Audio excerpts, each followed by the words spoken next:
Hello, my fellow garden communicators. It's me, your good gardening buddy, Carol.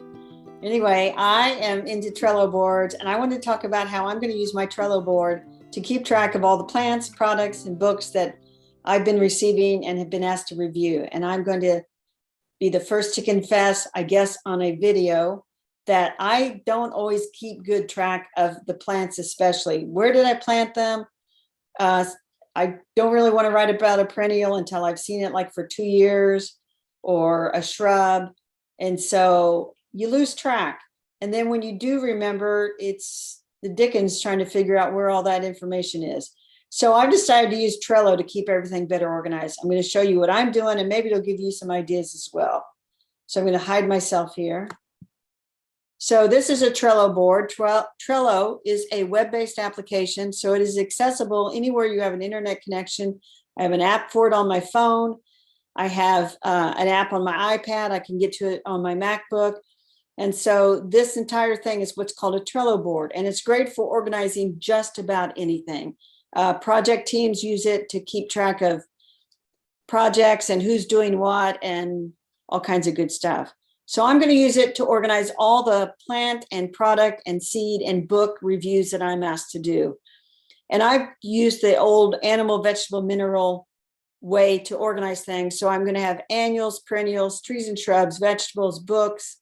And over here is that other, which would be plants that don't really fall into those other categories, or tools. So the way it works is, this is a board, as I mentioned. Each one of these is a list, and then on each list you have one to many cards.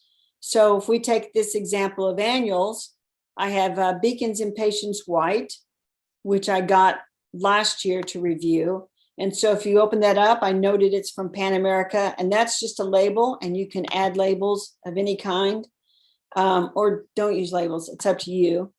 I looked it up online. I figured out who my contact person is for that. I found a link, and you can easily add links. Just copy the link right there, and then it shows up here. So now when I go to write about this, I have everything I need at my fingertips. I also added a due date. I think I would like to write about this before the end of April, when people are going to go out and buy their annuals, to kind of get the word out about the Beacon Impatiens. So that is that. Here's another card I made. This is for illustrative purposes. So this one is a zinnia, and I got this from All America Seed Selections. And I marked it complete because I did write a review of it in July of 2019. And in my attachments, I went ahead and put the blog post link with the mention of it. I also put where All American Selections wrote about it, so I can easily find that product. And I uploaded a picture for the cover, and that is so simple to do. So you can click cover, and you can remove it if you want. So I'll just remove this one very quickly. And now if I want to add a cover, I just come down here, I say cover, and I can go ahead and add this picture from my garden. So there's that picture, and then it's done. Oops, I didn't add it. Oops, let me add that. So there, it's done. Oops, there, it's done. There we go.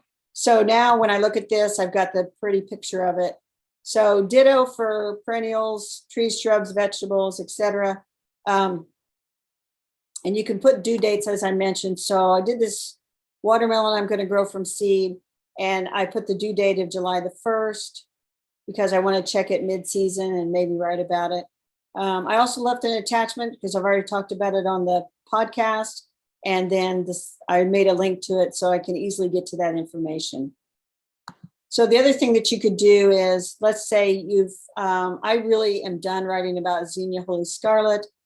I could create another list, and I could call it completed reviews, like that.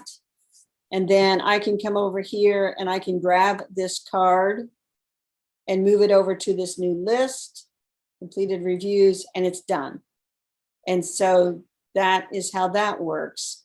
The other thing that I can do is over here, GardenCom has a new ROI tracker, and I can never find the link. So I just put it on the list, and here's a card that's got the actual link to the form. So I can just click on that, And now I'm in the form and I can go ahead and add whatever information I want about the product, the vendor that I reviewed. And that's the way they're trying to help show the ROI of sending all this stuff to us. So it's well worth our time to complete that form.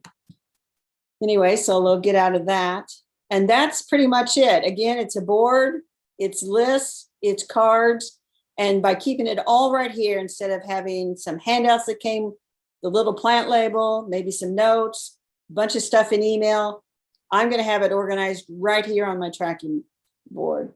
So with that, I'm going to open this up to see if anybody else has ideas. You can leave them in the comments if you're going to do the same.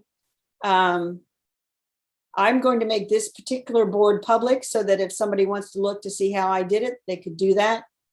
You could set it up by vendor. You could have a list by vendor. You could do proven winners, Pan America Seeds, All America Selections, whoever send it to you, if that makes it easier for you. Anyway, it's so simple. It's boards, lists, and cards.